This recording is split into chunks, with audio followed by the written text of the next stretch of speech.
सो आयशा शाहीन, याद रखिए कि स्किन के ऊपर होने वाली कोई भी चीज़ कभी एग्जैक्टली वो नहीं होती जो हम समझ रहे हैं। जैसा कि एग्जाम्पल ज़रूर नोट कीजिएगा, हार्ट अटैक में पेन यहाँ से यहाँ तक आता है। अगर लिवर का इश्यू होगा तो पेन क्यों? हमारा जो सिग्नल्स का सिस्टम है वो बड़ा कॉम्प्लिकेटेड है। इसी तरह से जब हमारी बॉडी में अगर लिवर का इश्यू होगा तब भी स्किन के इश्यूज होंगे। और मैं बड़ी गारंटी के साथ कह रहा हूं कि अगर आपके लिवर के इश्यूज हैं तो आपकी स्किन के ऊपर, आपकी बॉडी के ऊपर 80% चांसेस हैं सिग्नल्स के डैमेज होने के। तो आप सिर्फ 10 या 20% रिस्पॉन्सिबल होता है stomach. Unfortunately Pakistani doctors 100% responsibility देते हैं स्टमक के ऊपर। इसीलिए मैं कहता हूं without history treatment is like you want to fly in a sky without wings. ये सेकंड माइक ऑन कीजिएगा।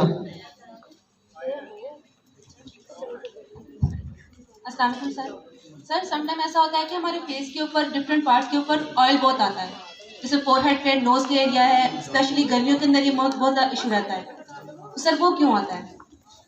देखिए जी, सीबम ग्लैंड्स जो ऑयल रिलीज करती हैं, अल्लाह ने हमारे हर चीज़ को बड़ा यूनिक बनाया है।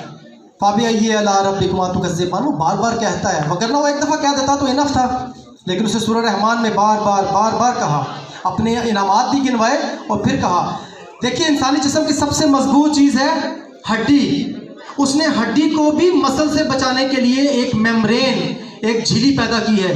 तो वो कितना कादिर है, उसने हर चीज़ को प्रोटेक्ट करने के लिए बनाया। इसलिए हमारी स्किन में मेम्ब्रेन ग्लैंड्स होती हैं जो हमारे स्ट्रक्चर को हेल्दियर रखने के लिए या ज़रा मॉइस्चर रखने के लिए हैं। और जब आप जंक फूड्स, आर्टिफिशियल मसाले, रात की नींद की कमी, पानी की कमी, अल्कोहल का इस्तेमाल, स्मोकिंग या अल्कोहल बेस्ड प्रोडक्ट्स का इस्तेमाल करते हैं तो आपकी सीबम ग्लैंड्स डैमेज हो जाती हैं या ओवर सेंसिटिव हो जाती है, जिसकी वजह से ओवर प्रोडक्शन ऑफ ऑयल होती है। या फिर टेम्परेचर, जो एक्सटर्नल टेम्परेचर है वो भी इस चीज़ का रिस्पॉन्सिबल होता है।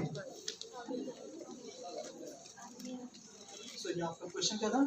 आप बाल गिरते हैं और देखिए ओके, कुल्लु नफ्सिन जायकातुल मौत, कि जिसने ज़िंदगी ली है उसने मरना ही मरना है। हाँ वो नेल हो, हाँ वो हेयर हो, हर चीज़ में ज़िंदगी मौजूद है। अच्छा, बालों की ज़िंदगी की 3 स्टेजें होती हैं। शाहीन के अलावा और वो जो बैठी हैं आपके अलावा बताइएगा, आपने चूँकि फर्स्ट क्लास में मुझे बताया था बालों की ज़िंदगी के 3 स्टेजेस हैं। वो जानता है वो कौन सी स्टेजेस हैं? इसको थोड़ा सा और प्लीज़ साउंड दीजिएगा ताकि ये जाग जाए। मैं बताऊं? पहली, दूसरी, तीसरी।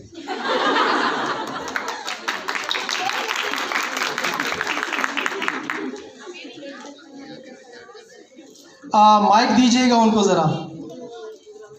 मैं आपको बताता हूं कि स्टूडेंट कौन होता है। स्टूडेंट देखिए, मैं बोल के चला जाऊंगा, आप सुन के चले जाएंगे, लेकिन शहजाद साहब, काशी, मुसरत और जो भी आपने आगे नाम लिए अपने टीचर्स के, वो नहीं पैदा होगा। वो ऐसे पैदा होगा जब आप टीचर की बात को मेमोराइज करेंगे। और चूँकि मैं साइकेट्रिस्ट भी हूँ तो इंसान 15 सेकंड से ज़्यादा बात को याद नहीं रखता जब तक कि वो उसके ऊपर फोकस ना दे। और जिस चीज़ के ऊपर फोकस करेंगे वो बात ज़िंदगी के लिए याद रहेगी। जी, anagen, catagen and telogen. Anagen, catagen, telogen. Come as come 100+ यहाँ पे ब्यूटिशियंस हैं, स्टूडेंट्स हैं। सिर्फ एक को पता है ये, बाकियों के सर पे बाल नहीं है, बाकी ब्यूटिशियंस नहीं है। आप ये कैसे, मतलब सोच कैसे सकते हैं कि आपके पास एक हेयर आया और आप हेयर एक्सपर्ट हैं जब आपको पता ही नहीं है? ये वजह है कि मैं यहाँ पे इसलिए हूँ, यही वजह है कि मैं क्लासेस करवाता हूँ, यही वजह है कि मैं आप लोगों को टाइम देता हूँ कि आप सीखिए, समझिए, पढ़िए, और ताकि आगे आपको कोई गुमराह ना कर सके। मेरा सवाल अभी भी वहीं पे खड़ा है, फॉर्मेल्डिहाइड क्या होता है? जो बताएगा उसको गिफ्ट तो जरूर दूंगा। एनाजन, टैलोजन, कैटाजन, जिंदगी की 3 हर चीज़ है ना, उसकी ज़िंदगी है। अगर आपके बाल पहली स्टेज में है तो उसकी एवरेज लाइफ है 6 साल अगर औरत है तो, और अगर मर्द है तो 2 साल। जिस औरत के बाल 8 साल जिंदा रहेंगे ना, वो हिप से नीचे तक होंगे, ठीक है। जिसके बाल सेकंड स्टेज में आ जाएंगे, उसकी जिंदगी है 4 हफ्तों से 20 हफ्ते तक। इसका मतलब यह है कि वो बाल 20 हफ्ते बाद गिरेगा ही गिरेगा। पहली स्टेज में 8 साल से पहले नहीं गिरेगा, दूसरी स्टेज में 2 से 4 से 6 से 8 से 20 हफ्ते के अंदर गिरेगा ही गिरेगा, मतलब गिरने के बाद नया बाल आ जाएगा।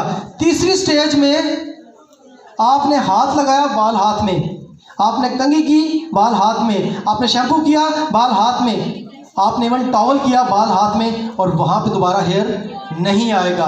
और इससे बचने के लिए फिर खुदारा केमिकल मसनूआत से बचिए और नेचुरल चीज़ों की तरफ आइए और अपने रात की नींद को मुकम्मल करिए। बस ये सिंपल सा आपके लिए।